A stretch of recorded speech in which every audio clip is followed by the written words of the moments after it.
Hi everyone, I'm Rhonda Rotz. I'm a resident artist here at the Art Center of Montross, and I'm here today from Pennsylvania visiting to change my studio around and get some fresh artwork up for you all to come in and see, hopefully sometime soon this summer. We're going to start here with the abstracts. I love black and gold. I love anything blingy, so the gold metallics in my artwork gets me really excited and my juice is flowing. The abstracts here, this is acrylic and embellished with the gold leafing. I was inspired by a foggy day at the beach where I saw the Ferris wheels in the distance. And so I was inspired to, and I love circles. So it really inspired me to do something very atmospheric and almost like after a rainstorm and everything is wet and dripping and reflective. So that's what inspired me about this one and how this one came to be. And the two florals beside it are alcohol inks, and they're very wispy and transparent in places to create the petals of the flowers, but the alcohol inks are blown, and then of course there is gold metallic in there also because again I love bling.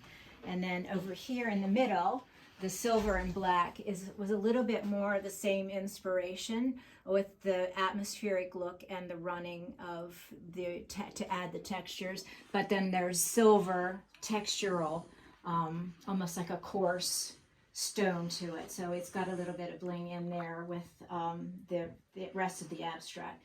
And then moving down here, of course, I have some florals and a little zebra. But this one is a very different and unique method that I've been experimenting with.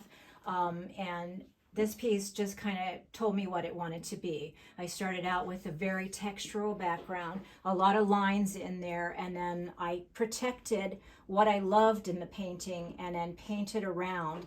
So everything got pushed in the background and the pieces that I love came to the forefront. And I was thinking when I painted this of a new solar system. So that's why the spheres, again, with my love of circles, the spheres kind of look like planets, some in the distance, some nearby. And the wispiness and the nebulousness of the front circle really reminds me of a new planet sending out energy to get started in its new path in the solar system.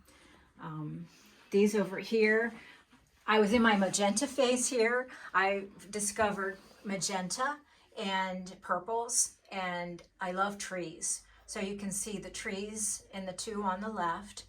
The bottom one is hand-painted papers that are collaged and onto the background, and it's very misty and atmospheric. In case you couldn't tell, I love misty and atmospheric. The one above it is also a tree. That's cold wax and oil, and the tree is carved into the surface of the cold wax and oil. So some of the background shows through, and it was fall and Halloweeny, and I just went with that feeling on the tree. And then the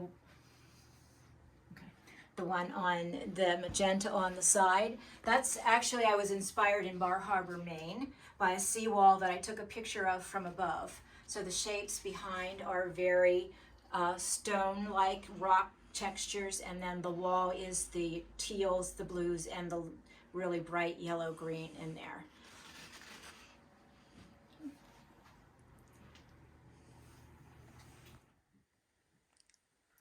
And this one, again, my love of circles shows through. This one has a lot of texture in it. It's called Viral Emotions because when I look at this, I sense that there is a lot of emotions twirling and spinning within someone, creating a lot of turmoil. But then it's softened with the copper and the silver bling because I love bling. So there's a little bit of, there's emotion there, but I try to soften it down with that metallicness to it. And then these are more of the method with the backgrounds that are very textured. And then this one is acrylic, this one is watercolor. And when I start with that technique with the texture in the background, I let the piece talk to me and tell me what it wants to be. So a caladium leaf, I saw a leaf in there, so I used the colors that I had that were coming out in the background and created a caladium leaf was born. And then this one was just water and a landscape. So a lot of my paintings will start with just the feeling of the painting. I often start thinking, oh, I'm going to paint this, and then the painting starts talking to me, and it goes a whole different direction. So that's how a lot of my artwork is born that way. I can have good intentions, but my intentions don't always carry through. And then this one was an abstract. It's oil and cold wax, and it was very abstract to begin with, and I love the abstractness. And everybody I showed it to said, well, what are you going to do next, or what is it? And I got angry one day, and I thought, okay, I'm going to fix this and make it something. So I carved in layers and layers of paint and carved into it because I was mad. But this is what came of that little experiment in my cold wax, converting it from an abstract that I loved into something that was more recognizable to other people. And with my emotions intermingled with it, this is what came out. And then the next several paintings are sunflowers, my sunflower series. I just wish for peace in Ukraine, and that's their flower. So this one came out, the peace sign came out during that time, and above the sunflower. Also, I was thinking of Ukraine when I painted this, and it's got a lot of turmoil. It's very soft and happy colors, but there's a lot of turmoil in there with the movement, even in the petals. So there again, I was thinking of the conflict in Ukraine when I painted that one. And then this one is brusho and watercolor, and it just happened. I started negatively painting, and I saw shapes, and they were flowers. And I was a floral designer a long time ago, so flowers are eminent in a lot of my paintings. And so this one was another happy accident that through the process of painting, I found the flowers and went with the different flowers. And I love the soft and the hard edges in the painting. And then the splashes of the purple brusho give it a concentrated focus to the painting because it was so soft before. This is one of my favorite floral paintings. Mm-hmm. Okay, and then these three, again, I start with a background. You can see the texture in the background. All three of these had that texture in the background, and I loved the size and graphicness of a monstera leaf. So I did a freehand of a monstera and gave it non-traditional colors, and of course splashed it with brusho. But the texture, like this texture here, and in the background, that was all part of the background, and it went from there. So again, I even though I knew what I wanted to paint, some of the texture in the background spoke separately of the monstera leaves. And I also love butterflies, and teals and pinks and purples seem to be the colors of the moment for me.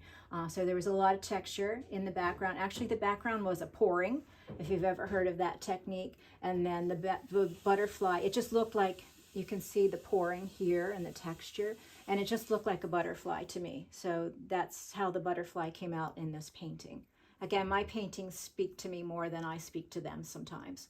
And this one, again, had the textural background, and I saw the landscape and the sunshine coming through. And it's called Pink Dawn because that's what it's reminiscent to me of.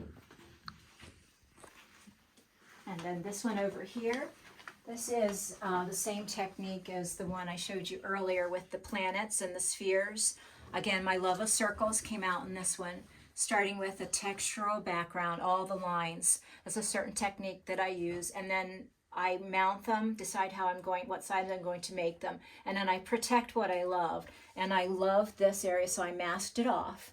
And then when I painted around it in a negative painting, and then it gave it added texture as the painting progressed, and spoke to me what it needed as it went. And I love abstracts, and I love color and texture, and this piece has each one of those. The only thing it doesn't have that I love is bling.